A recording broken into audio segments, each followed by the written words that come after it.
Madam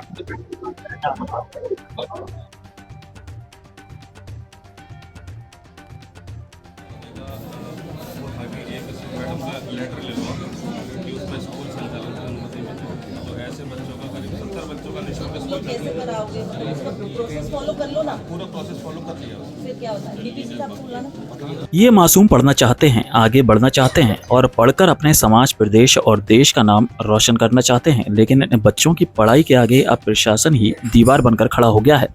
जन सहयोग से संचालित ग्वालियर की एकमात्र संस्था दिव्यांग स्कूल दिव्य दृष्टि एजुकेशन वेलफेयर सोसाइटी ने लगभग 70 से ज्यादा दिव्यांग बच्चे शिक्षा ग्रहण कर रहे हैं।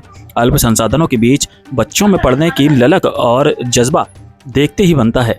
इनमें से 2 बच्चे 10वीं क्लास की मेरिट में स्थान पा चुके हैं, वहीं कुछ बच्चे बनारस हिंदू विश्वविद्यालय में अपनी पढ़ाई कर रहे हैं।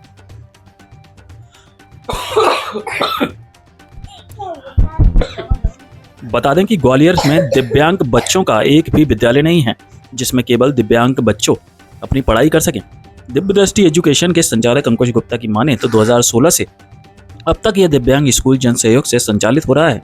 स्कूल के पास ना तो खुद की बिल्डिंग है और ना ही कोई ऐसा स्थान जहां बच्चों को शिक्षा दी जा सके। अंकुश गुप्ता कहते हैं कि उन्हें अब तक ना तो स्कूल चलाने के लिए मान्यता मिली है और ना ही शासन से कोई सहयोग, लेकिन बावजूद इसके 9 वर्षों से ऐसे बच्चों को तैयार कर रहे हैं जो ना देख सकते हैं, ना वह ना बोल सकते हैं, अपना ही सुन सकते हैं। वहीं कई मासूम तो ऐसे हैं जो मानसिक रूप से बीमार भी हैं, लेकिन बावजूद इसके जिन्हें उनके परिवार नहीं अपनाते, अंकुश उन्हें शिक्षा की ओर अग्रसर कर रहे हैं। वहीं बच्चों की बात की जाए तो इन तस्वीरों में आप देखेंगे कि जो बच्चे देख सुन नहीं सकते, बोल नहीं सकते, वे बच्चे कितनी तेजी से इशारे में ABCD की पूरी जानकारी दे देते हैं। इन्हें पढ़ाने वाली भी एक छात्रा स्वाति पाल कहती हैं कि इन बच्चों में प्रतिभा है, ये IAS IPS बन सकते हैं। साइन लैंग्वेज के जरिए ये बच्चे अपनी पढ़ाई कर रहे हैं। जैसे आम लोगों की पढ़ाई होती है वैसे ही इनकी पढ़ाई होती है।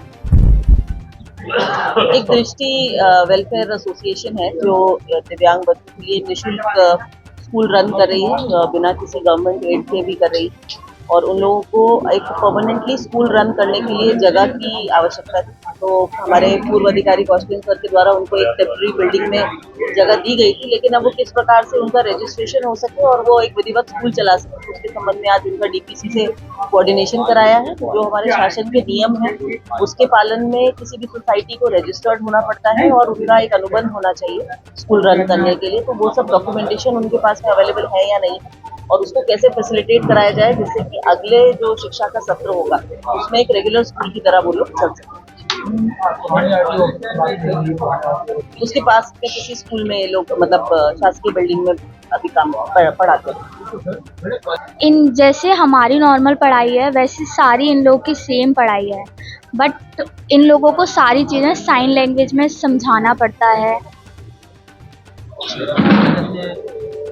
आपने कितनी परेशानी कितनी समय आपकी हुई है, कैसे बच्चे क्या लगता है बच्चे कहाँ पर जा सकते हैं? ये बच्चे भी एक बड़ी पोस्ट के लिए IAS IPS के लिए पढ़ सकते हैं। इन लोगों के लिए हम लोग ऐसा काम कर रहे हैं कि मतलब जो भी हो हम लोग इन लोग को पूरा सहयोग करेंगे।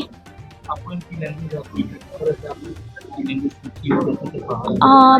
पहले तो मैंने सीखी थी, अब यही टीचर्स ही मुझे गाइड करते हैं और मुझे पढ़ाते हैं, फिर मैं इन लोगों को पढ़ाती हूँ।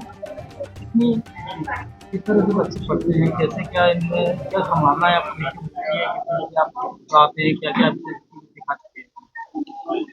इन लोगों को मोस्टली सभी चीज़ आती है। जैसे हम लोग नॉर्मल स्कूल होता है वैसे ये लोग भी नॉर्मल है। इन लोग को ये कभी फील नहीं होने दिया कि ये लोग दिव्यांग बच्चे हैं। ग्वालियर में एक दिव्य दृष्टि एजुकेशन वेलफेयर सोसाइटी चलती है जो पहले स्मार्ट सिटी ऑफिस में भी चल रही थी और अभी हमने रिसेंटली पड़ाव पर उसको शिफ्ट किया है, नया भवन तैयार करके जन सहयोग से। उसी में ये सभी दिव्यांग बच्चे पढ़ते हैं। बच्चों के द्वारा एक कलेक्टर मैडम को उनकी तस्वीर बनाकर भेंट करना थी, तो वो करी जिससे कि एक थोड़ा सा सामाजिक मैसेज जाए कि दिव्यांग बच्चे भी IAS ऑफिसर्स और इन सब के बीच में टच में है और सांकेतिक भाषा के माध्यम से अपना संवाद कर सकते हैं।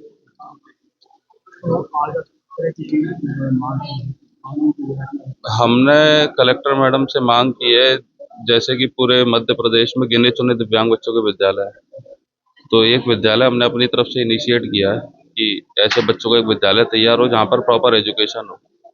अभी शिक्षा विभाग के थ्रू ऐसी कोई पद्धति या ऐसी कोई तकनीक नहीं आ पा रही है जिससे दिव्यांग बच्चे शिक्षित हो सकें बेहतर तरीके से।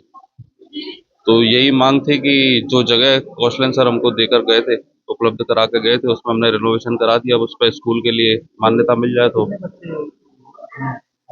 अभी उसमें करीब 60 से 70 बच्चे शिक्षित हो रहे हैं। उसमें मूक बधिर भी हैं, दृष्टिबाधित भी हैं, मेंटली चैलेंज भी हैं और अदर डिसेबिलिटी के बच्चे हैं। मेरा नाम अंकुश गुप्ता।